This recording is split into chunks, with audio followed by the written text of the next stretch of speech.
Just move on up. For peace you can find into this people, a beautiful people. Yourself and breathe, and I've tried to let it happen in real time. So it's always for me just that. It's always just like, but it's always making. I don't really like. But this is new. I've been trying to change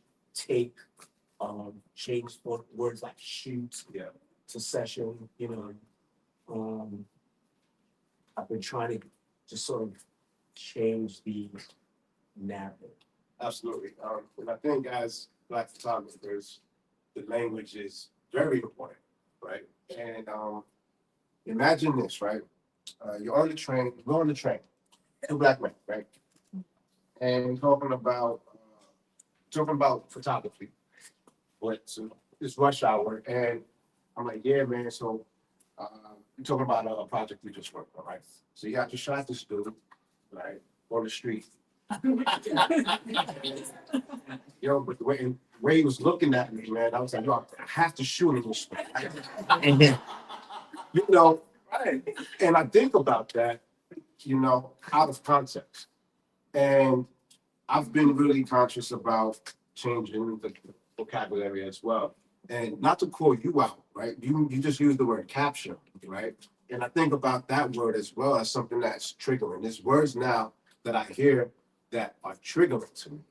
And sometimes, depending on who I'm speaking to, I might just take the easy route and just use those words, shoot, capture, whatever, because I just want to get through the conversation, right? But and to change, to be very conscious about changing the vocabulary, it makes sentences way longer. Yes, right. You got to think about what you're saying. Exactly. Like my emails are getting longer, constructed because I'm trying to change all that. Absolutely. But I think it's important. And for me, even with taking the picture and making the picture, I feel like when you take something, it is one-sided. It's usually on the side of the photographer, and sometimes it means taking a picture of somebody who is not in a position of power in that moment, right? And sometimes that might be a homeless person, or it might be a child, or it might be someone who doesn't look very favorable and doesn't want an image of themselves going out into the public. But we say, this is a good picture. I like this picture. I'm going to take this, and it's not an exchange. When you make a photo, it's an exchange. It's an energy exchange. It's a collaboration. And that can happen with a stranger on the street. We can walk outside right now, see somebody who looks good, who looks dope, start a conversation real quick, say, yo, I love how you look. I love what you bring in the energy. I would love to make this photo with you. And cool, we had a conversation. It's all right, cool. But if we, go ahead. And I don't disagree with you, Idris, but for myself, I could just say for myself, and maybe some creators in here can relate, but being an artist, especially like in this day and age, it's an act of rebellion. And while I'm probably the least violent person you guys know, I would say when I think of like shooting and capturing, there's always something in the back of my mind that says, this is the warrior in you. Like you're not, you don't mean any harm, but your alter ego is a warrior. And yes, you're about to go shoot, you're gonna go capture. It's the X Games, but like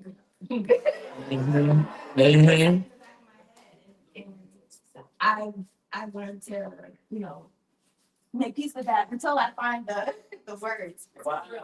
So yeah, when I have my camera, I feel stronger. I feel more confident, and there's nothing else in the world that needs to validate me but the fact that I have my camera around my head. That makes a lot of sense to me too, just because when we've known each other for a bit, and I'm like the old lion I'm not trying to run around. So, yeah, right. She was like, so of course I'm thinking differently because I'm, my warrior days are a little softer. It's like it's more like more reflection and so that makes sense though. I'm glad you said that. That needs some perspective. Though. Yeah, no, I get that. Like that makes a lot of sense. So I think we up here, the three of us, we do variations of portrait photography, right? So the ways that we might go and approach each person that we photograph might be a little bit different, right? Like I know you are heavy on the commercial side, the editorial side. We work with a lot of big names with productions going around. So you working with people who expect to be photographed, right? So this is different. You can prepare and come up with mood boards and say, this is what we're going for, and this is the team, and this is the team, this is what we're going for, right? So you can walk into a situation having a certain expectation of the kind of images that you're going to come out with. My approach is a little bit different. Sometimes it's just like that. Sometimes I have to fly into a place and make portraits on the fly. And without knowing what the environment looks like, and you go out there with the warrior mentality, right? Like, I have to get this shot, I have to make these people look the way that they need to look in order to get the job done, right? So there's different approaches to portrait photography. What would you say was the reason, I start with you, Meg, that you got into portrait photography out of all the different types of photography that exist? I think just naturally, I enjoy connections. Human connection. I think is healthy. I pride myself on living a holistic lifestyle. Honestly, if anybody's wondering, that's the reason for tonight anyway. Like I wanted to see you guys. Like I haven't seen a lot of you in however many months or maybe a year or two, whatever the case is. I was getting off work one evening and I literally just wrapped up and ran into Keith. And I had not seen him in 2 years. So I saw him and he's like, oh, I'm going to Best Buy because I need this thing. And I'm like, oh, Best Buy's around the corner. Let's like walk and talk. So like we're walking, we talking and having this whole conversation. And by the end of the conversation, the only thing that I could think is like, wow, this whole thing should have been recorded. Like my people need to hear this, whether they shoot or not. And I said, Keith, I just mentioned your name to my friends, Sada and Dwayne, who actually own the spot. They like, I want to do an event, but I've been like all over the place. I want to bring some people together. Would you do an artist talk with me? And he's like, yeah, I'll do it. So here we are. But yeah, it's just connection. It's conversation that comes like supernatural to me. I don't think that really photography is the thing that I'm most talented at. I think that everything else that I am came together to make that more rich. So having the personality or being able to think of certain questions and natural conversation, that's my thing. So yeah, portraits, yeah, this is natural. Just, yeah, that's just how it went. I feel like I fell into it. I just loved the arts as a kid and took classes and just kind of had no real direction. And I think I developed this rivalry, to try to make a long story short, with this guy that I went to school with, who used to like kind of challenge me and kind of crap on my work. And he was into fashion and beauty, and I said to myself, well, you know what? I'm gonna do it. That's literally what I did. And so that sort of gave me direction. But in time, what I learned was that I see everybody's beauty like every day, all day. Like just not taking pictures. I see people and I see your beauty. So the best pictures I see I never take, which is right out of my eyes.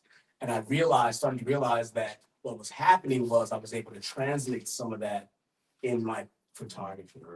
And so I also realized, back to your point about the big production stuff, I like when I'm in a small production and I'm working with people that don't get their picture taken. Because A, it challenges me, and B, I get to show them that you can look amazing too. And C, it's like they give back more. Because if I'm doing a celebrity who gets great photographs, they're used to that. Yeah. Right? So they react like, oh yeah, I'm good, or or yeah, I'm in the room with you, you're cool, but when somebody that doesn't have their photograph, they're like, oh my God, like, I never forget one time I was in New Orleans, I was photographing this hip hop group in New Orleans. We're on the street in the hood. And this girl came up to me, she's like, I want my picture taken. And I looked at her and like, she didn't know, like, she was like what the fashion industry likes. Like, she was 5'10", chocolate, lean, long neck. So I'm like, I'm about to mess her up. So she's like, I'm gonna take it. I was like, all right, stand here, blah, blah, blah. And I had like this Polaroid camera with me, Polaroid 600. And I made sure I framed it just right, clicked it, let it cook, gave her the Polaroid, right? And she's like, she looks at it, and she just walks away speechless with the picture in her hand, and it was just like, I said, thank you, right? She was literally speechless because she knew I was going to give her the photograph, but she didn't say anything. Like, she was in a daze because I don't think she knew that she could look like that. Yeah, that's the best. That's not even. I don't think that's me. Like, I think that's spirit. One of the most interesting things is when someone sits down in front of the camera and they say, I don't photograph well, right? And then in my mind, I'm like, well, you have to be photographed by me. So then, take a few pictures. And sometimes, if I'm tethered, like tethered meaning like I have a wire connected to my camera and you can see it on the screen. If I'm tethered, sometimes I see them peeking at the screen. So I usually turn it towards me. But if I want them to feel like they're doing a good job, I'll angle it a certain way, let them get a little peek. And they're like, so, but when they say I don't photograph one and I make a photo of them and they're like, wow, I've never seen myself like this. That's one of the greatest compliments as a photographer. Yeah. And to your point, Meg, right? You said connection. You're all about connection. The camera is really just a tool that expresses who the person is, who the photographer, right? So, and for anybody in the audience, I know some of you are photographers, some of you are here as supporters, but we all have cameras in our pocket, right? We all have cameras in our pocket. Who you are, what you like, all of your life experiences, all of the things you studied in school, all of that influences how you see the world.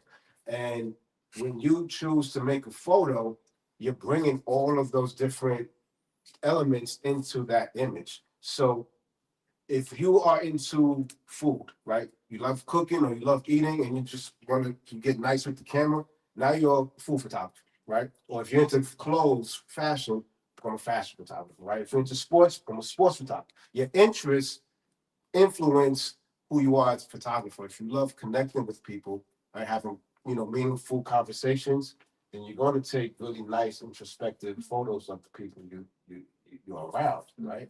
So we all are photographers in some way. It's just finding what your interest is and aiming the lens at that. I have this belief. I feel like photography and chess should be two mandatory subjects taught in school, right? And I think that photography should be taught in school because it teaches you how to observe your surroundings, how to observe your environment. And when I teach classes, one of the first things I teach the students are to learn how to take pictures without a camera.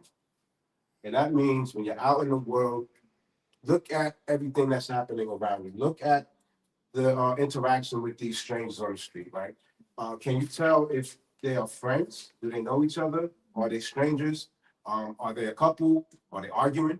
Are they play fighting? Are they whatever, right? Pay attention to those moments because then you get to think, for me, I think about, if I had my camera, would this be an interesting scene? Yeah. Yes? Cool. What would be the best location for me to position myself to get this interesting scene? Cool. What is the height of this interaction between them? And what moments would I take the picture? And that happens for me, like if somebody's walking down the street right now, it'll happen in a quick second. Yeah. Right? I'm taking that picture in a quick second. I'm thinking where I'm going to position myself, right? And yeah, Yeah, that's a mind-blowing thing, right? And I'm sure we all experience it. It's like it's so fast. Like the real life part is way faster than the process of taking pictures. I'm like you, because I do teach also, and I always tell my students, okay, what I really would like from you is when you're watching a TV commercial, you're watching television, you're watching a movie, do not look at it like you're just the audience and everybody entertained. I want you to pay attention to the light.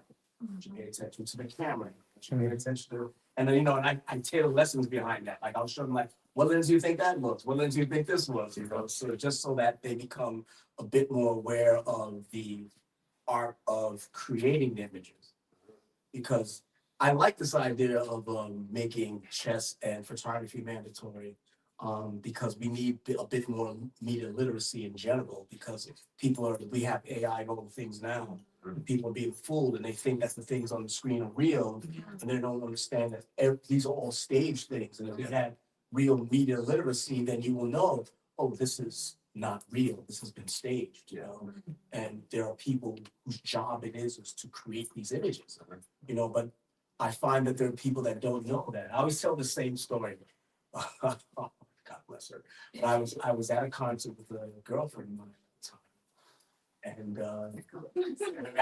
And watched it was a concert. And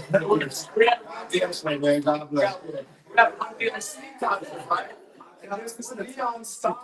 The neon sign has a DJ's hand scratch mixing. And it's like left, right, red, blue, right?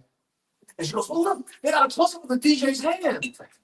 So then my mind is like, no. But then I'm like, oh, wow. So then my first thought is like, there are probably a lot of people in here who actually aren't media image savvy who think that that's what that is, right? So I'm like, no, baby, that's not what that is. That they call that a step and repeat. It's a neon sign. How do you know? And I'm just like, but we need media training because I've seen that play out. And we've all had those arguments in Facebook where, some of us older folks, where it's like there's some kind of video that is staged and not real, but they can tell that this is not right because they're not media savvy. So yeah, chess, photography, and media training. Yes. Even that Knicks game the other day, when there was 0.5 seconds on the clock, being a photographer, I knew like, oh, the game's over.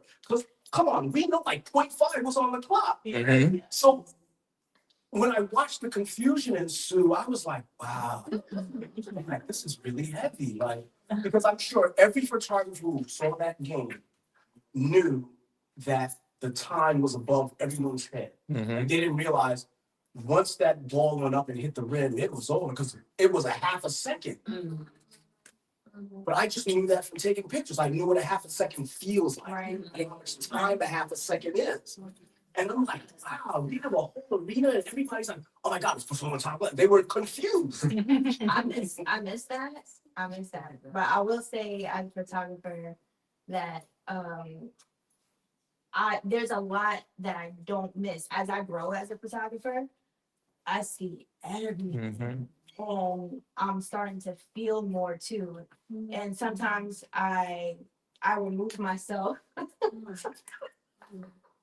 Like I remove myself from certain situations and certain rooms and certain conversations because it's so heavy. Like it's like, I mean, I don't want to get into I don't want to make it too deep, but like people talk about like the third eye and everything like that. And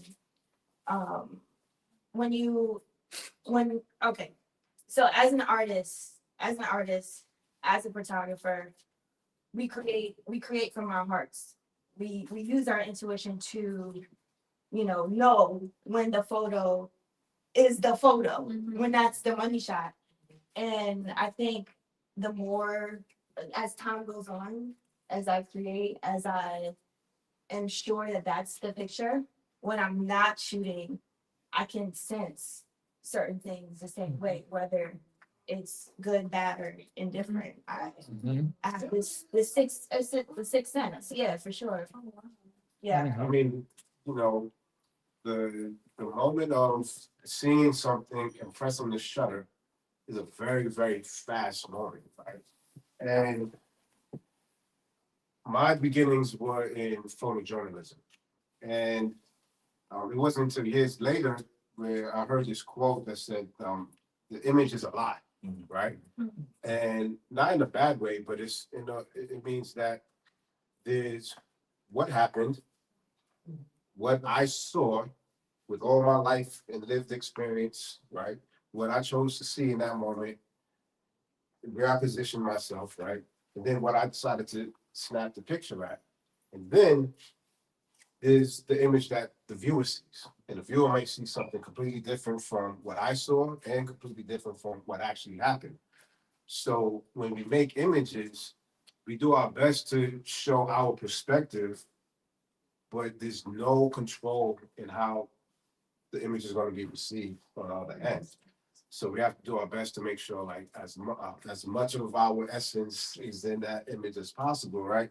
And hopefully, it that image conveys the emotion that we want it to convey. You know,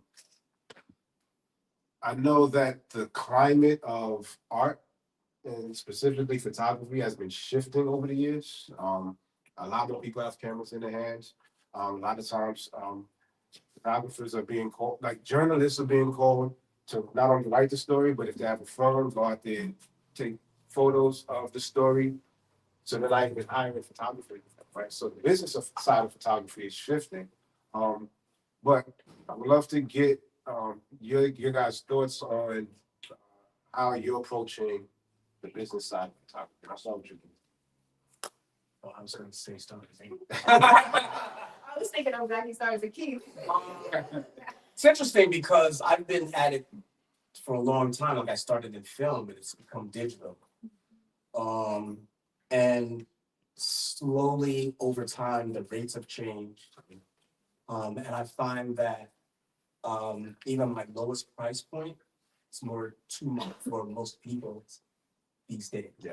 So I have to kind of pivot and figure out what makes the most sense for marketers.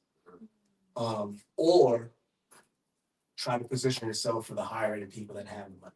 Yeah. I find that I'm doing a little of both. But I tend to lean more into the work and the spirit of doing work than the business. As much as I'm known as a commercial guy and I've done the big jobs, I actually think more about the little tests that I do that feed my spirit. And the studying of work and trying to elevate. I'm really thinking about that more than the art and commerce of it. And I find that when I do my own thing, I show up better for those jobs. So for example, a couple of months ago, a young model that had wanted to shoot with me before she had a major accident, she had like a prosthetic leg. And I was fascinated by her journey post-accident prosthetic leg. So I shot her in my studio with the leg, just she and I making these images. And that for me was more important than getting paid and doing the work, you know? And what it does for me is it allows me to just have my own space to be creative. And I found that process allows me to show up for a job, because sometimes on a job, it's like, I want this. And it might not be your taste, but I learned over time that, but I want to be gracious and give you what you're looking for and not fight you on it, even if it's not my taste. So I want to be able to, you know, get in your head and give you the best version of what you like. And I had to learn over time that I can do that if I do my own work. So that's kind of like the process. But right now, it's interesting because it's a bit, photography is not as easy as it was monetarily, Yeah. as it was, in the print, like, like 1990. Pre-social media. Yeah, pre-social media, like 1998, it was like, Hmm. the American economy was like damn near like 1950. And, so a month for me was like, I'm doing a print ad, which meant magazine, advertising, billboard, Licensing. What- Licensing is regular. licensing. So that was a bunch of big numbers, and the little number was the internet as a thought, Mm. right? And, then I might have a magazine editorial, then I might have a CD package of a recording artist. So, so CD packages are obsolete, and print media shrunk, right? And so that little number that was the internet stayed. Mm. And it was hard to get the people behind the checkbook to understand that, well, now you're using this media as your main media, you need to pay us what you were paying us before. And they're like, no. So this has been this tug of war. And then combined with all of us are still trying to figure out what it is. Yeah. Right? Like, how often do you pick up a magazine? Where do you watch TV? What is your TV show? Like media has shifted so much that it's like the wild, wild west. So imagine if you make a living in it. So we're all trying to figure it out. And so easy to take an image you see on the internet or see on your phone and screenshot it. Yeah. Right? It's easy to like replicate it, Yep. steal it, print it out, hang it on the wall, right? Yep, there's that, and it's funny because I remember this might have been a good by now. It's been a while now. So I would say about maybe 5 to 8 years ago. Somebody said, "Oh, aren't you excited? Your photograph's going viral, blah, blah, blah." And I was like, yeah, but I used to get paid for that. I'm not excited. Right? Just yeah. So but that's what it is. Yeah. Yeah, I would say for myself, as an up and coming photographer, of course, my experience is a little bit different. So, I would say there are like maybe 3 different ways I approach the business of photography. So one, and for any of the other up and comings in the room, maybe just, extra ear, they're knowing someone in the industry who is responsible for finding a photographer for a job. You need to find that person or have that person find you. And that's what happened in my situation. And I'm just getting started. It took a long time, but it could have been a little bit faster had I used the tool of social media a little bit more. So I was once upon a time that person that was like I had all the excuses in the world. Instagram doesn't deserve my photography. So I'm going to put it on my website. I'm not going to post it on Instagram. Then it was, damn, I don't know if they're going to like it. The whole like thing that we go through, or just speaking for myself. I don't know if you're going through it, but I'm going through it. It's just like, I don't know if I'm going to post this because if I don't get enough likes on it, then that means that it's trash. So one day I got over it, and I just said if I don't share my work, then no one will know what I can do, what I'm capable of, and maybe somebody will pass this page one day, and things will change, and that's what happened. So I got rid of the whole like thing, and I started to just post and post and post. And I noticed that the more that I posted, I would not only get the attention of people who could, direct me and put me in the right places, but of people who, as a mom, because I freelanced for a little bit. Max is 5 now, but when he wasn't 5, when he was 2, when he was 3, it was hard to work a full-time job.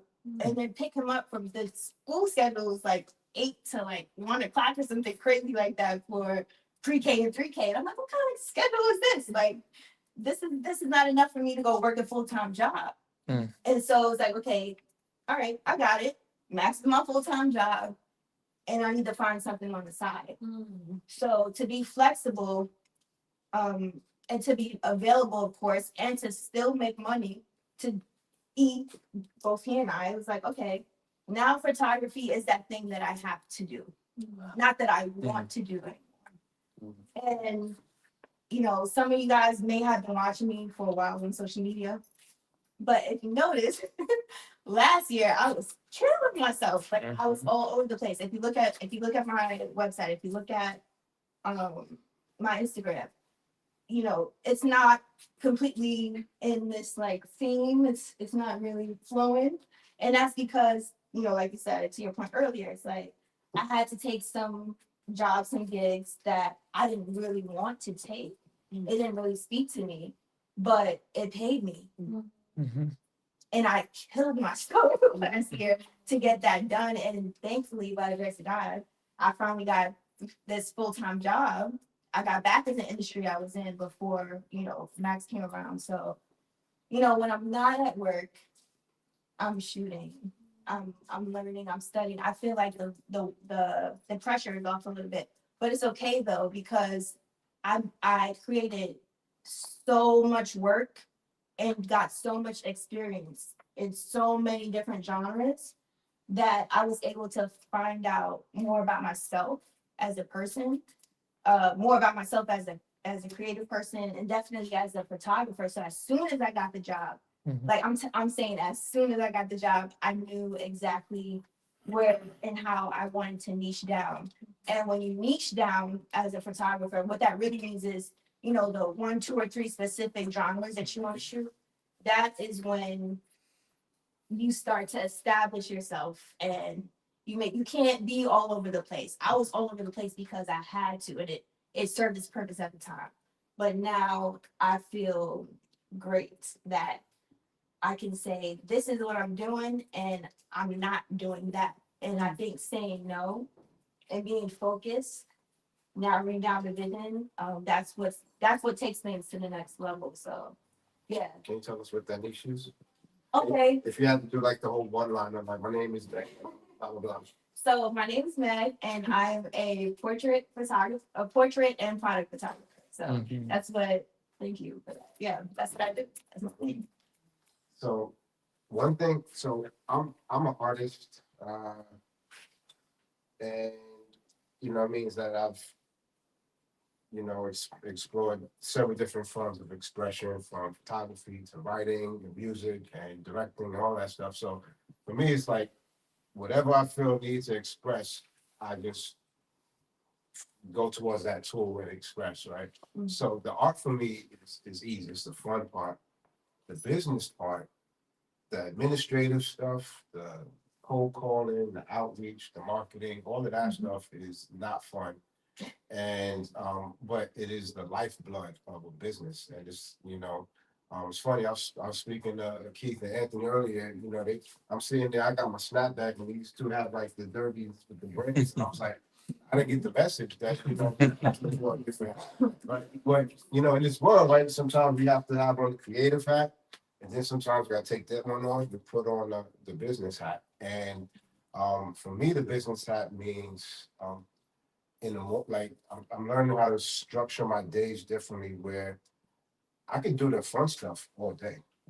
The fun stuff does not always lead to the business side of things. So I need to stash the non-fun stuff in the first part of the day when my energy is greatest and my focus is greatest. And I need to start focusing on the outreach and the marketing and the sales funnels and doing all of that stuff. And then at the end of the day, when my energy is shot, I can still be creative, because that's something that just comes naturally, right? So for me, it's just learning how to shift gears to focus on the stuff that I really hate doing, and try to find some nugget of love in there, so that I can kind of counterbalance things, you know what I mean? So yeah, it's not fun, but if we can, as artists, find a creative spin to these things, put our own like expression on the non-fun stuff, then I feel like that could take us a little bit further. I'm gonna speak for myself. Yeah, I think I've made the admin part of photography, which are, I'll just kind of break down what mine looks like. It's emails, it's phone calls, it's the cold calling, it's sending DMs to people you don't know who, you know, may just leave you on red or whatever it seems and never respond. It's definitely handling, well, for me, I can say I handle my own invoices, and I have my spreadsheet of, you know, the money I've spent and what's coming in, what's going on, all that stuff. So, yeah, I made it fun, and I'm just not even to, you know, be funny. This is a real thing.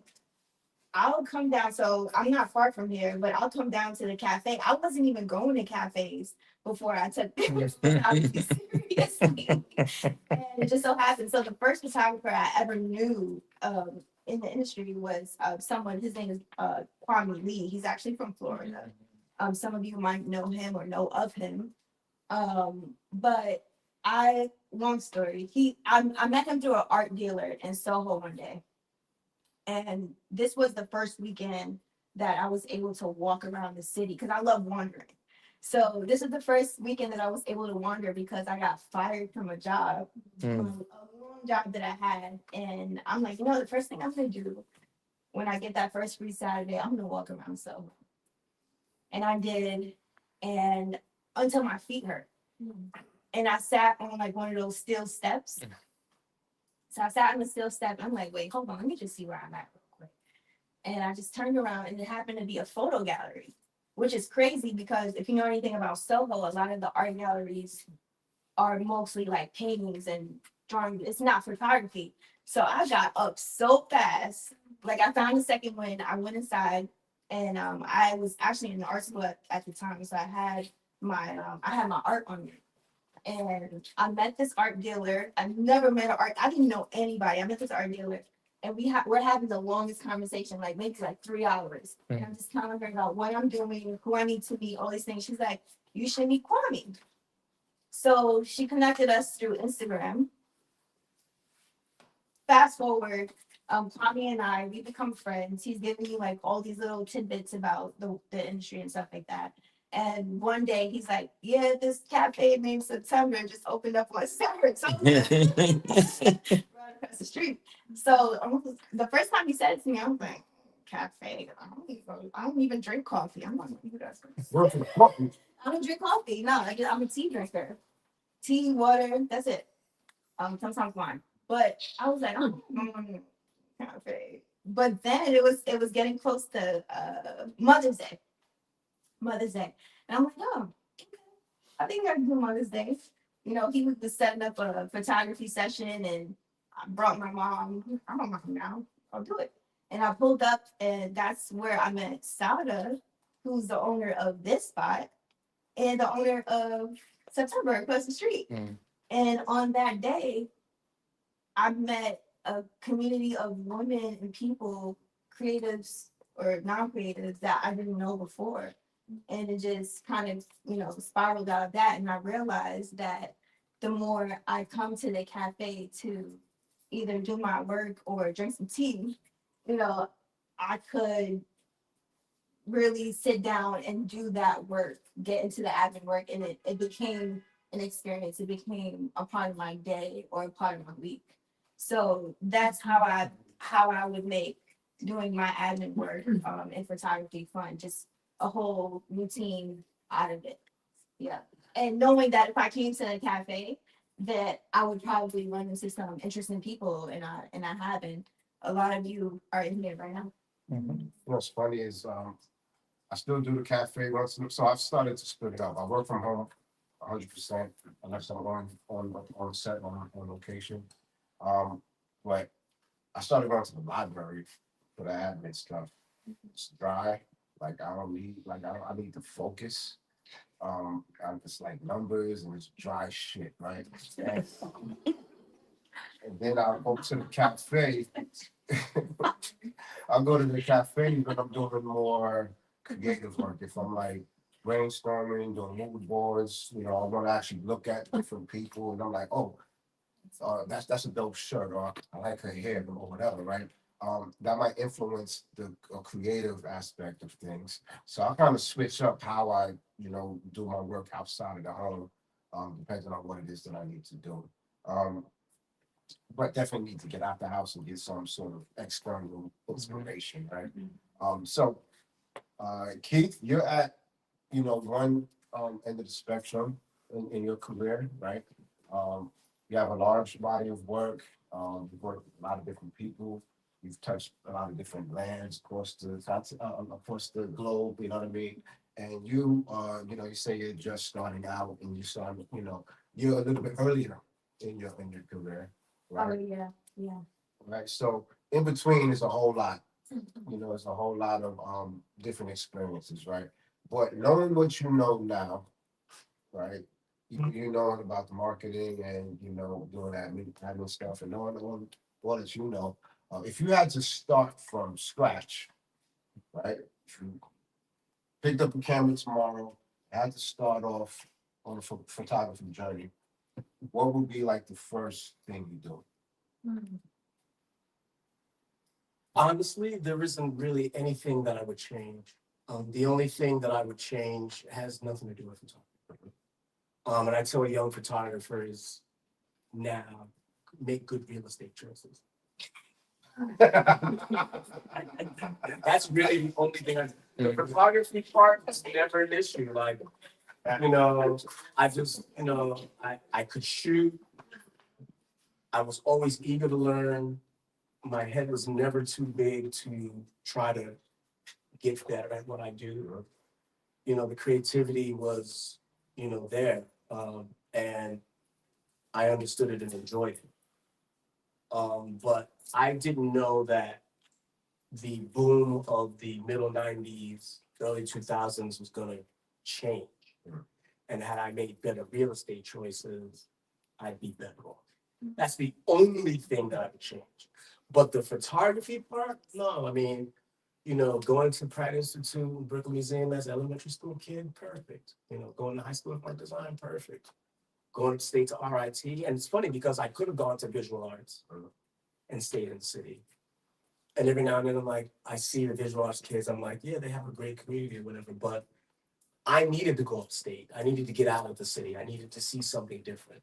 I needed to be in a technical school so that I could deal with photo science and not just the art, but I could have good, so all of that worked for me. And then I assisted Anthony Barboza when I got out of school. He was the perfect guy for me.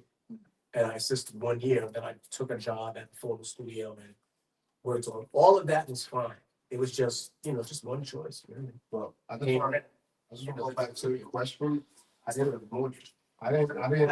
The question wasn't what would you change? The question is what would you do? Well, what I So, do, like, if you know everything you know, what would be like one of the most instrumental acts that you would do to kind of kickstart your photography career? Think about you speaking to a 16-year-old Keith who just picked up a camera. What would you tell him that?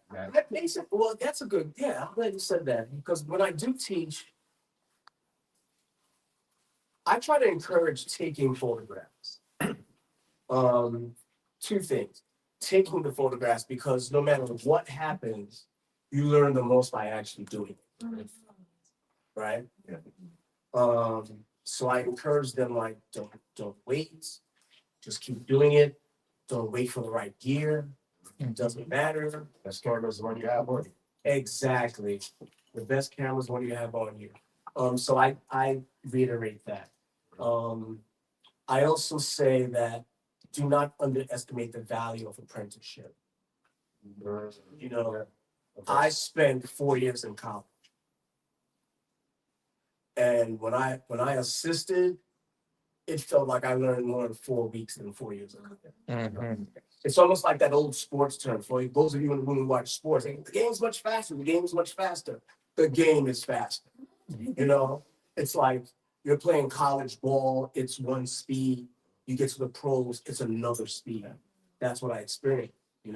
So I say, apprentice. I mean, it's with anything. Like I remember I was at an event. I was talking to a sister who wanted to like cater. She's like, I'm good with food and blah blah blah.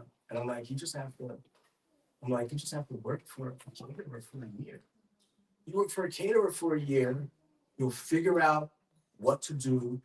You will figure out what not to do working for someone. And then you go and do your thing, you know? And so it would be that. It would, because my photo journal, I didn't change much of it. And I did the things that I thought. And so I kind of tell them to do that, you know, assist, shoot, because I shot, you know, when I assisted for a year and then I took a job at a photo studio. And then I decided I'm gonna do my thing, evenings, weekends, take days off. And either they're gonna fire me or I'm gonna be able to resign. And I was able to resign. He's waiting to leave that place. What ended up happening was I flipped it to where the office where I was sitting, being their manager, I flipped it to, I'm paying you rent to use the space. And I'm at the same desk. And I'm still here to consult you in your thing too. So I would say do that. That's the kind of advice I give. And given the current landscape, you know, Meg and I had talked about this. I think the current economy and the current creative landscape, it's good to have a 9 to 5 while you're doing your creativity. I've always been at my best in that space. So for instance, when I had a gig at the photo studio, I also had a freelance career. And I got to a space where I was able to take days off or not show up. But then I was the manager and I had it like a well-oiled machine so I can get away with that. You know, I think I had this conversation with you once, and I didn't like actually leave and resign from that job because they ended up hiring some kid who wouldn't follow the rules. And I had to pay attention. I'm like, I can't pay attention to this anymore. You know, he broke the well-oiled machine that I had, so I had to like quit. But I was good. You know, the economy was good or whatever. The second time that I was in a sweet spot, because I had a great freelance career, didn't need a job. And then as Marielle, you still here? She's probably gone. She did back. So Marielle called me one day and she's like, I want you to come over to Ebony and I'm editor-in-chief and I want you to be the photo director. So that was I did that for a couple of years. That was another sweet spot where I had 9 to 5. But it's funny, anytime that I got a job, like even when she called me, I say yes, but immediately I start thinking about how am I going to get out of work? I do that all the time. How am I going to get out of work and take pictures? They say yes, and figure out. And then figure it out. And then how am I going to get out of work? So, you know, during my tenure at Ebony, you know, I was a photo director. You know, there are folks in this room that I've hired to shoot for us. And, you know, but I still kept my freelance gig, right? So, and I explain all of that to the students that I have, because I've been at Parsons now teaching, and I just tell them like what it is. But yeah, you got to do the work, you know, you got to be ready to work after work and on the weekends and pour into, you know, your craft. I would say personal projects are. Oh my God, everything. I ran into somebody yesterday. Was it yesterday? Let me get the days mixed up. I ran into an art director who we did a startup like cosmetic company with, and the set that we used had everything to do with a personal project. I did a personal project where, I'm trying to make the story quick. I was walking to the Apple store and I saw some corrugated metal outside of American Eagle. And I go, oh, that's just cool. So I put it under my own. You know, so I go over to the Apple store. They look at me like I'm crazy. Corrugated metal under my own. And I put it in the corner in my studio when I got back. And then I was emptying the garbage at the basement of the studio. I saw this wood. So I grabbed the wood, I put it in the corner. And a stylist friend of mine came by. She's like, what is all this film you have here? Like, I don't know, it just looks interesting. She's like, it looks like you're building a shanty. I'm like, that's it. So then I put this whole thing together, you know, build this whole set with the wood and the corrugated metal. I researched what shanties look like. I use the same color palette, whatever. But, you know, my carpentry skills are like building go-karts in Brooklyn in the 70s. So it's janky, right? So I built this janky wall, and I'm like, but you have to find pivots, right? So I'm like, I'm going to take every light at home and put it behind. Since I think you want to sit with me, right? I'm going to take every light I have in here and put it behind this wall and just turn up the volume and blast it. So now the holes became, it's funny because when I show that thing to my students, they think I shot outside. That's what they, but the personal project turned into work later. So the advertising saw that, she saw that story. It's like, I want to use that, bring this to the studio. We're going to pay you these thousands of dollars to do what you already did. Exactly. Yeah. So you got to do the personal project. So you got to do the work. Got to. Just take the pictures. You Yeah. need the picture. If I could go, if I could go back, is that Like, know what you know now. knowing what I know now? Like, if you have to start from scratch, what would be like one of the first things you would do to kind of get your photography career going? Going, I would definitely, I would have worked on my foundation a lot sooner.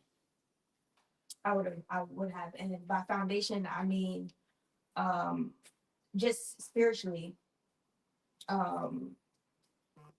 growing and understanding that photography, I would have known that photography and getting ahead in business was the least of my worries, and that the biggest job and journey and project was my actual self. So yeah, I would have hit the gym a lot sooner. Got a lot more sleep, placed a lot more boundaries, said no a lot more, said yes to the right things so that I could be in alignment. And just take the pressure off myself in terms of time and how fast. And I think a lot of us, like young artists and young photographers, we see what other people are doing who might be like around our age, and then we think to ourselves like, wow, this is not moving fast enough, or because our work doesn't look like theirs, then I'm not successful. But I would have embraced exactly where I was at the time and just lock in and know, like I have now, like the metaphor that sticks out in my head constantly is that one day I decided to take a road trip. I got in the car, put the seatbelt on, and I decided that just like a real road trip, I'm going to get across the country or the state or wherever I'm going, whether it means I have to take a break, slow down, get out, eat a little bit, but I'm getting back in the car and the seatbelt is going back on and I'm getting to my final destination no matter what. And I mean, that's what happens when you take a road trip. You don't second guess whether or not you're going to make it to the other side. It's happening. It's already happening from the time that you decided to get in the car. So I would have made up my mind in that way a lot sooner. But I would say, because for context, I've been shooting, I got my first camera about 8 years ago. But in a lot of ways, I feel like I just started maybe about 2-3 years ago, because that's when I decided to stop being afraid of studio photography and lighting. Like, it used to be so intimidating to me. Like, Yeah, I couldn't wrap my brain around it. Like, how it's interesting. how But could one person a lot of hold this up? And students have that roadblock, I and found, I'm just like, just go do it. yeah, I found out it's not just one person pulling it off. It's a whole team. You know, a whole team. And I like assisting Cliff over here last summer where I met Idris. It's just like, okay, what? Like, it's the photographer, it's this, you know, assistant and that assistant, and then the producers and all these people. Like, there's a gang, like all you guys right here. It almost feels like that on the other side of the camera. It's like, wow, all of this is necessary to pull off, you know, a shoot. So I wouldn't even be, you know, on that road trip by myself. So yeah, I would have locked in and gotten serious about that journey in the foundation, like ways. Right. So I just want to be clear that on what what one of the first things you would do, and this is for people who are, you know, exploring like their own journeys, whether it's photography or something else that they're like considering. You know, I want folks to be able to walk away with something like really tangible that's like, I've actually makes some sense, something like really concrete. So you're saying you would start with just learning the foundations of photography? Not about photography, no. I would have, or I would have told myself that the camera, learning the actual camera, was the least of my worries. And that my foundation spiritually, as a person, you know, all of the intangible things were the most important. So that sounds really great on like a personal journey and and that's inspirational. I want to challenge you to speak on the tangible photographic part, something like a little bit more task oriented. That it's like when we understand why we're doing something, then we know what things we need to do. You know, I can speak to that just because I actually taught a portrait class a couple of semesters ago. And I realized that what I needed to impart into the students was to tell a story. Because I found that they were taking one-off great pictures. Mm. But if you're photographing a person and whether it's an ad agency or magazine or whatever,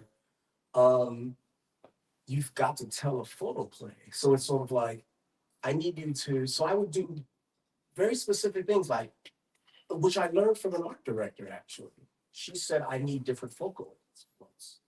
I kind of got what she said, but then she showed me over time I learned. So it's like, you know, I need the long shot, I need the close shot, I need the medium shot, I need different angles. Yeah, and exactly. And, you know, make this interesting, you know, because you can take one great picture, or I have some students who always take the same picture. It's a great picture, but it's always the same picture. Becomes redundant. Right. And I try to show them different, you know, ways of telling the photo play. So there is that. So I think that it goes back to, you do need the foundation. It's interesting that your journey was what it was, because I find that listening to that, I didn't have to deal with that. You know, you gotta figure that I got out of college in what, 1984, right? So it wasn't any like you go to a magazine shop. I always say, but Yeah. And I'm like, hey, I will take like we go to a magazine shop, right? And it was like what you saw was what you saw. And there were popular photographers, but it wasn't like there was no ubiquitous like marketplace where you saw what the young folks were doing and you had numbers where people like had 3,500 likes and you got 30 and felt like you were trash. Like that just didn't make sense, right? You know, everybody in the room, remember this. Popular music gets a lot of likes and a lot of views, right? Is that music finer than jazz? Is that music finer than classical? The audience is always going to grab to the lowest common denominator. You can't let that be your guide. You've got to, in your heart, do the best work you can and let the chips fall where they may. And that was your journey. Like you had to get back to spirit. See, I came up with spirit. So every now and then somebody will hit me up like, you have amazing stuff. You need more followers. I'm like, dude. And I have to, sometimes I tell them, I am an old man. I don't care. Like, I am not trying. I'm going to put what I want on this format. I'm going to live with it. Like, I'm not trying to. I still, you said something really good. You said that you had the spirit already. I didn't. And the reason why I didn't is because I didn't have community. Mm. I didn't have community. I had That's important. yeah, I had it. I had the dream in my heart, and then what I was hearing was, "You'll be broke. Yeah. You'll be on this. Yeah. When you're a critic, trust me. Yeah. It's funny, an agent told me this once because I was down on my stuff. you know, because you have its ups and downs. When you're creative, you're going through a down period, you gotta go to another creative, you gotta talk to your peers. Whether it's an older creative, somebody on the same level as you, or even a younger creative, but talk to creative people. Because if you talk to an accountant or a lawyer, they're gonna tell you you're crazy, or somebody that has a good 9 to 5, they're gonna tell you you're crazy and talk you out of your thing. Are you sure you're gonna be doing? Exactly, right? Like, there was this one photographer that I admired, great photographer, a guy named Gregory Heisler. Like, big deal, big cameras, dope work, forward thinking. And I heard a story that his accountant, and this was the guy that we would like to be like. His accountant told him, your business is a submarine made out of paper with holes in it. And this is like, that's like telling, you know, that's like telling Tyler Mitchell, who just shot all that work for, you know, Vogue, that, yeah, no. Oh, here we go. No, I'm not. So Tyler has community. Yeah. Right. Tyler has a community that supports him, so he doesn't. I'm sure Tyler Mitchell does not talk to the accountant about his work. Right. He's got his peers. So whenever you're feeling that thing, Yes. you got to talk to other artists. What and it's at any art you do. Yeah, because you know, a good job is a good job, and it's funny because I'm at a stage in my life where I have guys I went to college with who are retired, chilling, right? Part of me is like, man, I could have done that, but I could never do that. I couldn't. One guy, you know, it sounds fun to drive the train, the subway. He's like, yeah, I used to drive those trains. Now I'm retired, you know. That's cool, you know. But I know when I was 30 something, I wasn't going to get a 9 to 5. I wasn't that guy. You know, I needed to take pictures. I needed to create. You know, it's better for everybody, right? Because I'd beat some angry man doing mean things to people, you know. So, like, you know, yeah. And no, I do. I also feel like I'm a much nicer person. But like I've never been like an asshole or anything. Like I always hope that. But like I feel like I'm kinder to the world, to myself, you know, to everything. Nature even, because I am a photographer and I've accepted my job really as a servant. You know, and it's so much peace in that, whether or not, you know, I'm on these like back-to-back jobs like assisting, or it's a big payday or a small payday. It's just if somebody's calling me and they're saying like, Meg, I want you to shoot this, or even if like one thing I realized was that when I first started out as a photographer, I lacked the confidence to actually say I was one. It was hard, it was heavy actually getting the word photographer out of my mouth. Now there are people who might see me and they don't remember my name, but they know that I'm the photographer. And it's like, oh shit. You know, like that's like oh shit moment for me. And the more that's happened, the more that I've embraced exactly, you know, where I am and where I want to go. And I mean, I wouldn't trade it for the world. So back to your original question about on the technical side, like what would I do differently? I would say the same as you, Keith. I wouldn't change anything, because everything that I learned, everything that I did behind the camera, the person that I needed to be to grow into the photographer that I am, to grow into the, you know, member of the community, you know, whether it's just the Bed-Stuy community or art community, the camera did that.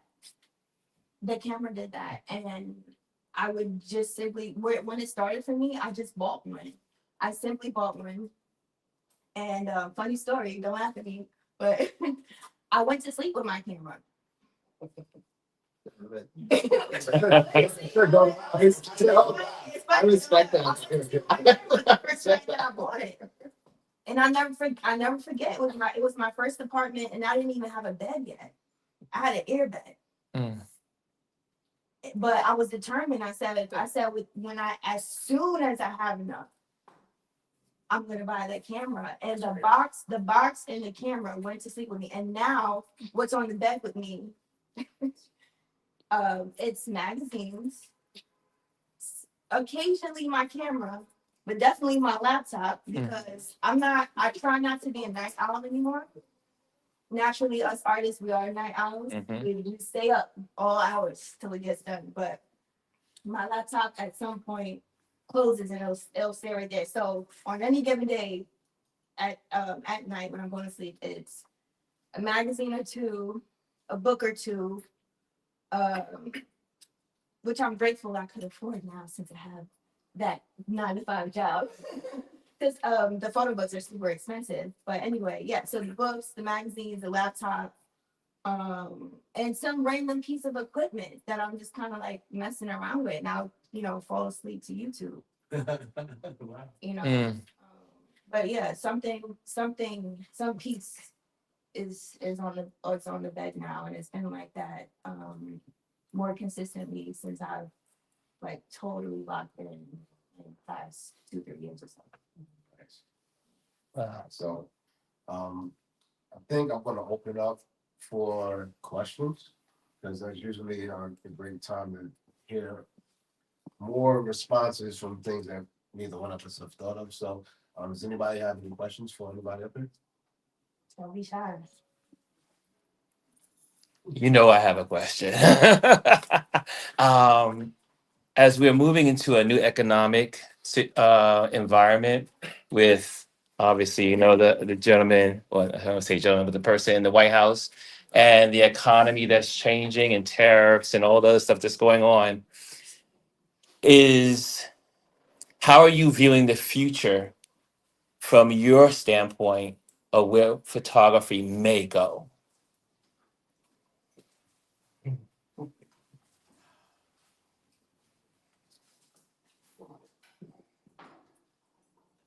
I remember when Trump first got in office in 2016, this feeling came to me. And it was familiar, but I couldn't place it. And after about a week, I realized what it was. It was 10-year-old Keith in 72 that knew that my country hated me, that I carried myself carefully, and that you had to be really careful around white people, that you might get hurt, chased out of the neighborhood. And that feeling came back over me. Where we're at now is like that on steroids. And so I find myself leaning more into our community, but not really knowing what it's going to be, Like sometimes it's something as simple as, I'm glad that my phase one that had to get shipped overseas to get repaired came back before the tariffs, right? And I don't know what will happen if I also think about, I don't know that I can buy new camera gear, right? I'm glad that I upgraded my Mac stuff before the tariffs, right? But then I don't know if the economy is going to even support what I do. I don't know if ICE will come to the neighborhood and snatch me up because I posted some So I don't know. I really don't have an answer to that question, And the odd thing is, I actually photographed Donald Trump in 2008. I had no idea he'd run for president, but I can tell you that I walked away from that photo shoot, and this was like 2008. You never thought that guy would run for president, right? I walked away from that photo shoot, and my takeaway was, and some of you have heard the story already, I have never been in a room with a human being that could be in a room full of people and be by himself. His narcissism is next level. And that was my takeaway in 2008. Yeah, because it's just like we're all here inside our vessel looking out. Everyone in this room is in their vessel looking out. But we also, most of us understand that that's a common experience. I don't think he's capable of that. And that was the energy that I got. And getting back to the portrait thing, I think that sometimes I'm a quick study and that I'm able to read people quickly to get the picture. And that's what I got from him, you know, the handshake, the talk with him. I wasn't there. He wasn't really engaged with me. He pretended to. It was actually, I won't say that he pretended to engage with me. I think that he engages in a way where he's the center of the universe and you're in his Mm-hmm. space. And that's all he knows. So I don't know, man. I don't have an answer for that question. Like I take day by day. Okay, you gonna say something? Two things. Wait, hold on. I didn't get my answer. Oh, I'm sorry. You said my name. Yeah, but I saw it when I was like, what's it? Oh, really? Go ahead, Meg. Go ahead, Meg. I was just gonna say that, back to what I mentioned previously about, you know, imagining myself as a warrior with the camera. I don't care about none of that. Like, I can't say I don't care, but like it's relevant to some degree, but I don't let it interfere with my job. And what I have to do at the end of the day. If anything, what I'm doing is even more important because of what's going on, you know, in the world or in the economy, or, you know, I have to do it. And I decided that I'm doing it and it's getting done. And that's it. I don't care. She's a wartime photographer. Thank you. Yeah. One, giving you your flowers, sir. You're a photographic hero of mine, and gotta give you that. So, thank you for all the amazing imagery throughout the years. Question for both of y'all, all three of y'all actually. To think about. It's actually one question for all three and then one for you specifically. The first one for all three is, where do you see the world of photography going with the rise of AI?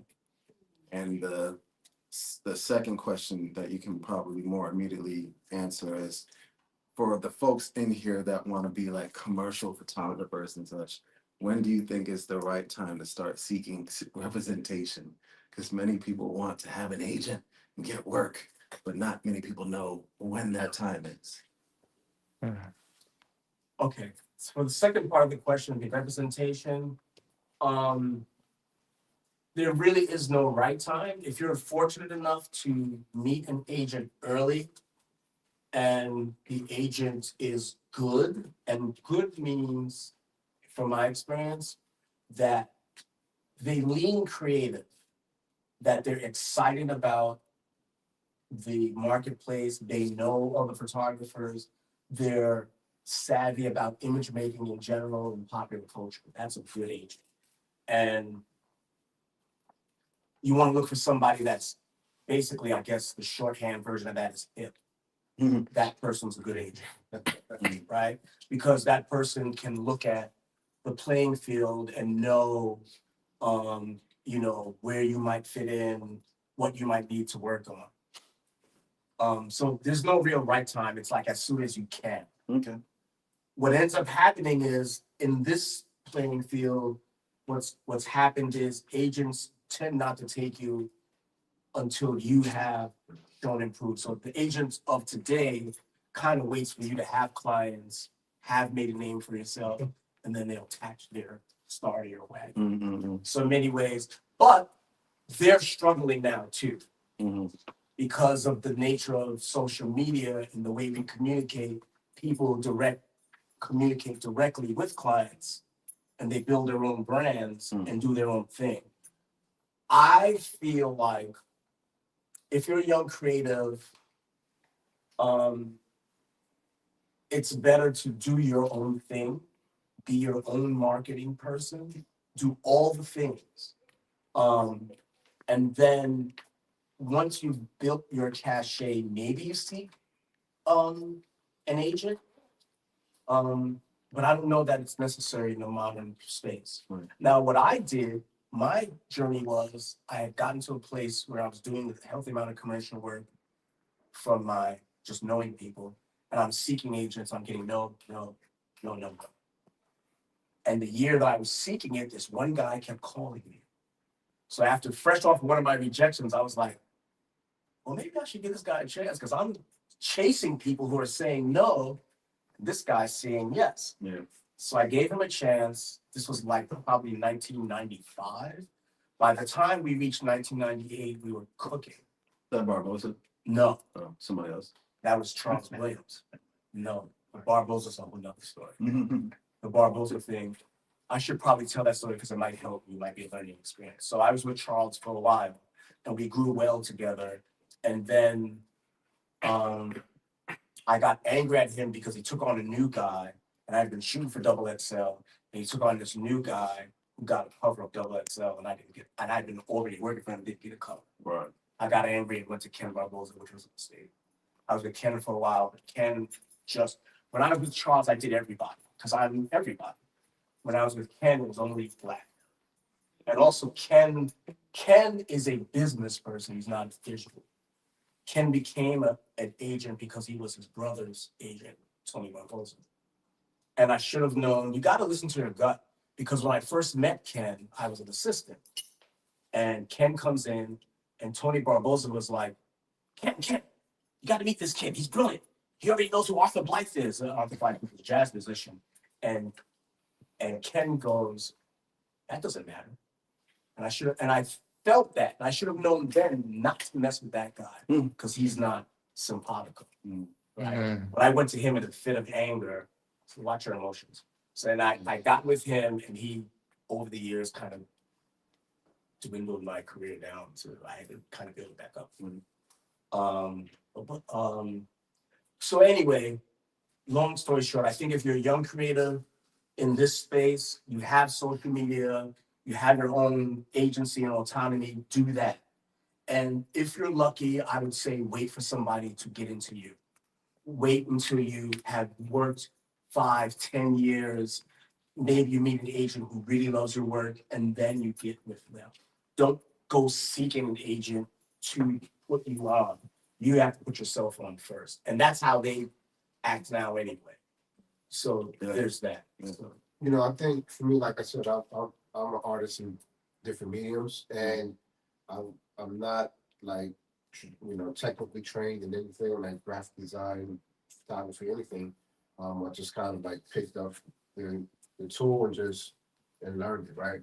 But whenever I was into something, started out with graphic design, I would just make a bunch of shitty work, and then eventually it became less shitty, and then people started to recognize it. And the moment somebody saw something that had gotten to like a certain level, they said, I want to pay you to do that. That's when something kind of went off in my head, like, okay, I'm good, I'm getting somewhere. So that happened at every stage. It happened with graphic design, then it happened with photography, then it happened with directing. And similarly with an agent is if you're putting out work and then an agent takes interest in you and reaches out to you, then for me, that's always a sign that, my work has gotten to a level where somebody feels like it's worth representing. And then at that point, I'm like, all right, let me hear what they have to say. And now I know I have some experience working with an agent. I know things that I've worked. I know how I like to work with someone. And I can kind of then shop around for someone else who might have a different sort of personality when it comes to representation. But I think it's the same thing as like Steve Martin, the comedian actor, he has this great line that says, students always ask him, how do I become famous and doing comedy and movies and acting and all that stuff? And he always responds like, you have to be so good that they can't ignore you. So when I work, you focus on the work and we get to a certain level, it's going to reach the right people and they're going to recognize it and say, okay, who did that? And I need them to do that for me. Right. You know what I mean? Now, speaking of the second part of being so good that you're not being ignored, how do y'all three feel about AI? Because, you know, we're really good and then all of a sudden a computer's getting involved now. So how do you feel about the threat of AI? Almost the same deal as what I was saying earlier. I'm not really letting it stop like my personal mission. Like I'm going to shoot no matter what. And what's on the forefront of my mind always is what you just said, Idris, which is, you know, being so good that you can't be ignored. So from my perspective, like, I don't know how many different avenues AI really had, right? But when I look at an AI generated image, I can tell that it's AI generated. And me personally, I don't care for it. I think it has its own space. Like it serves a purpose for where it serves a purpose, but that doesn't mean that I won't serve a purpose somewhere else. And so I'm gonna keep shooting and I'm gonna keep getting better, and maybe it's just a trend, but I'm not gonna give it any life. I'm not gonna give it any energy, and hopefully you guys don't either. Like whatever. It's there, and it might just have a shelf life like so many different things. But in general, like when it comes to art in the grand scheme, photography is actually one of the newest art forms still. Like it's young when you look at like cave paintings and you know murals and all going back to like Da Vinci and Van Gogh and all that stuff. Photography is new. So I wouldn't say like right now is the time to give up. I think we should just definitely keep shooting, stay, vigilant and on top of the news, but not let it, deter you from whatever your mission or your plan is. That I'm not. When you say, what say you to AI? Uh, it's not going anywhere. Yeah. It's not going anywhere. I use it, right? I'm an artist, I'm a photographer, and I use it. And but there's still something to be said about doing something by hand. So I think AI is a great tool. The way that I use it is not to write a prompt and then share the result of that prompt as something that I created, right? Because all I did was say a prompt, but I use it as a new form of storyboarding, as a new form of mood boarding. Like if I'm working on an idea that I haven't seen before, then I will use the different AI tools to say, hey, imagine, a blue giraffe walking down the street with an orange hat and blah, blah, blah, and wearing Timberlands, whatever, right? And, and then I would see that result, and then it's like, and yo, I actually would get that shit, right? Yeah. But then I'm like, all right. Then I'm like, you know what? Nah, what if they're walking in the mountains and they're wearing chucks and a brim, right? And I kind of fine tune it, come up and take the results that I like, mood board it, and then I go out and photograph it back, right? And I've done that. I've done that with with a few projects, and I've used AI prompted images um, in my pitch decks for clients to help communicate very, very quickly what my vision is, so that when we get on set, they're not surprised, like this is what we're going for, but we're actually using real people. Like the people in the AI generated images, it's fake, but we're sitting down and hand selecting the talent that's going to be in this project, right? So it's going to have that reality to it. But I use it as a form of quickly iterating on an idea, fine tuning it, being able to be very descriptive in the prompts that I'm writing, so that I understand what my vision is, and then I can communicate that to whoever I'm working with very quickly. Same thing goes with ChatGPT. I write everything first in my own voice, and it's like a ping pong match with Chat, and until I fine tune it to it's exactly my voice. So it's always me. I take some suggestions from ChatGPT and I fine tune it and reword everything to make it sound like my voice. And I think that, to your point, you said you can recognize an AI generated image. Like we need, especially as visual artists, it's important. I think it's important to understand how these tools work, how they function, so that we can recognize the difference. The average eye is not paying attention. Your girlfriend, God bless her, right? Who saw the video? She wasn't able to see certain things, and that was pre-AI. Yep. That was pre-AI. Yep. Right. So technology is continuing to change, even to the point where I remember one of my friends. He when 9/11 happened, right? There was on the news they were playing a clip of young kids in the Middle East laughing and celebrating and dancing or whatever. But after like the towers have fallen, but that clip of these young kids was not happening at that moment. It was like way before. They were celebrating, laughing about something else. But the news outlet used that clip as propaganda. Same thing with now. They took with what's going on in Gaza. They took clips from a video game of like missiles being fired, and they used that clip in the news thing to show like what was to fake what was happening. So whether it's AI or it's people manipulating media for whatever whatever they want to use it for, we have to go back to media literacy to be able to understand and recognize when something is fake or when something is actually Not happening. all So, governments want me to receive, but we got. Right. so I think it's important to understand. You don't have to use it in your workflow.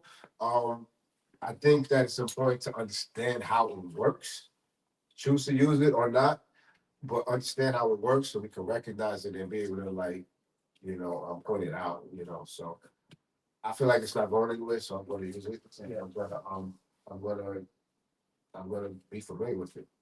Yeah, for me, it's interesting because it reminds me of digital, like, because I started in film, like, I got hooked on photography because of the darkroom. Seeing a print develop was like, whoa, this is amazing. Like, that's not even a thing anymore, right? What's a thing? But that is ubiquitous. But so the first lesson for me was, well, this digital thing is coming. I had peers who were like, no, just gonna do film. This other thing is whack, because at first it was, And I thought to myself, I'm like, well, first of all, it's all I have to do. I need to make a living, and I can see it's coming. And I also thought, thank God, one of the few things that paying for college did for me was I knew they street photography. And I'm like, there were guys that used to make their own light sensitive material and coat it on what they would call wet plates. I'm sure there were purists in that space. I'm like, plastic? If I buy some other company, I ain't doing that. So I figured if somebody can switch from a wet plate to film, I can switch from film to digital. And so I embraced it. So, and also an older gentleman pulled me aside when I was transitioning and complaining. He said, no, your approach is wrong. He's like, you have to imagine, what are these new tools like in your hands? Yeah. So for me, I say that the best AI, and you see it now, the better AI work is being handled by people who would be image makers anyway. Exactly. Right? You're just using this tool. So I don't use it a lot. I did use it for a mood board. And it was able to convey what I wanted for this particular. It was just like a personal editorial thing. The strangest thing is that one of the photographs I took looked like AI. It's just bizarre. Like, I looked at it like, this looks like I think you have to pay attention and embrace it if you're in a commercial space.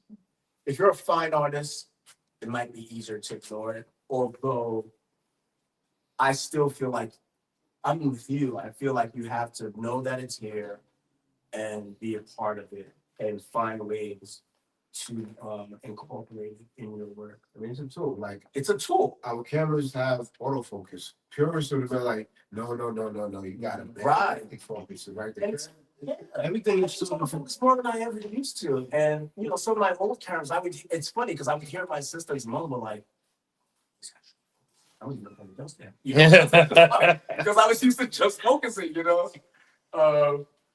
and now I have autofocus. But I don't know. I think you have to pay attention to the new tools. You can't ignore them because they're gonna come fast and furious. They were gonna be left behind. And then Or at least not know how to maneuver. Yeah. Right. So, thank you all. Thank you all.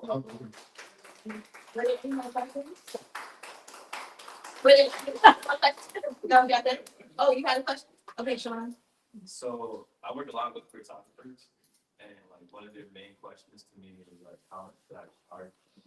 So like, what is your approach to the pricing And do you feel like they should use a standard around pricing and top? My approach to pricing, like I would, when I started like getting serious about my own business, I'd go on Google and I would act like I was someone looking for a photographer. And I'd like round up all the numbers that I found for hiring a photographer in wherever I was shooting. When I first started shooting photography, I was in DC at the time.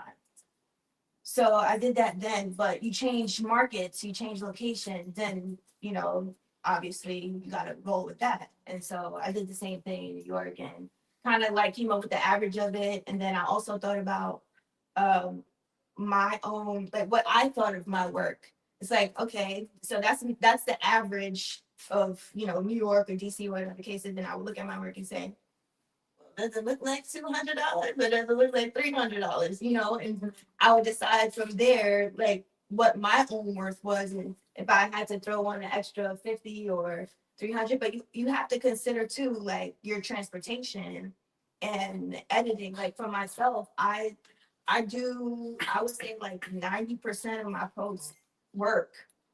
I get in Photoshop, I get in Lightroom.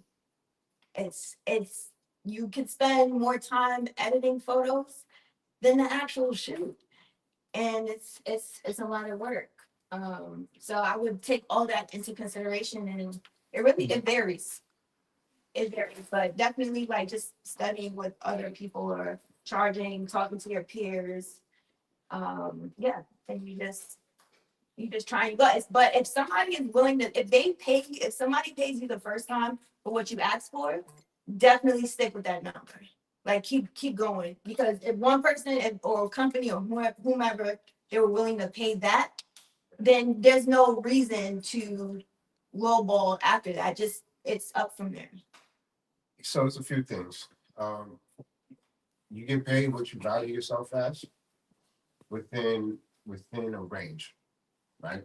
If the market rate for like commercial photography is $5,000 a day, and you come in at 10,000 and you're not like an established photographer, you probably want to get that, right? But if you're within that range, you know, you have to like set your own value. But going back to what someone mentioned, I think you mentioned it, man, as far as working with Cliff and going on set and seeing like there's a whole team. I think we have to, this is where community and generosity comes in. And if you approach the craft with a generous perspective, then you start thinking, who else can I bring into this project that's going to do their thing and allow me to do my thing?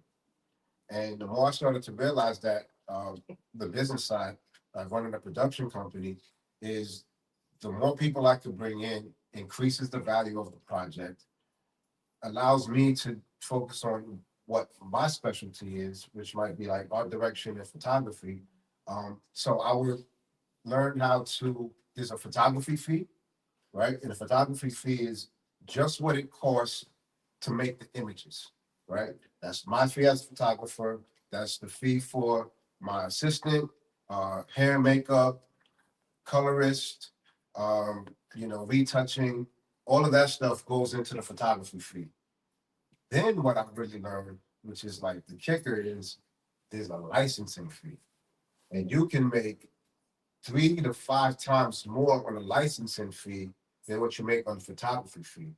So if it costs, let's say $10,000 for this a day shoot just to get the photos done, you are essentially renting your photos to the client for like a year, 2, 3 years, whatever you agree on. And after that rental period is up, if they want to continue using those images, they have to pay the rental fee again. So you can go from a $10,000 a day shoot to now them paying you $120,000 just in licensing over like the next 2 years. So those numbers aren't hard and fast. You have to, you know, there's a lot of negotiating wiggle room. You can do something where you're charging $50 per image if they want 50 photos. you charge an amount for each photo that they're gonna use, that you're gonna rent out to them. And there's also something that's been coming up a lot is, when clients buy your photos in perpetuity. Perpetuity means they own it forever and they can use it however they want. So if somebody says they want to buy your photos in perpetuity, you charge even more because you're not going to be able to go back to them and say, pay me more for this money. I see it's on billboards, I see it's on commercials and music videos, blah, blah, blah. You can't go back to them asking for more money if you sign a contract, giving it to them in perpetuity. So those were some of the biggest things I learned is, understand what your value is, understanding that there's separate fees to make the photos and then another fee for them to use the photos. And I would say start educating yourself around those different areas.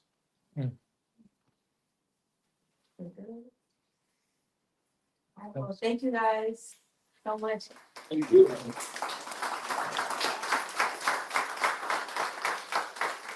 Thank you to the folks who were standing for the whole thing, man. Nobody's like moving around and getting answers, man. I'm sorry, man. You know how I do. I want to mention, guys, so Ethan and I have prints for sale in the back. They're all $60 each. They're limited.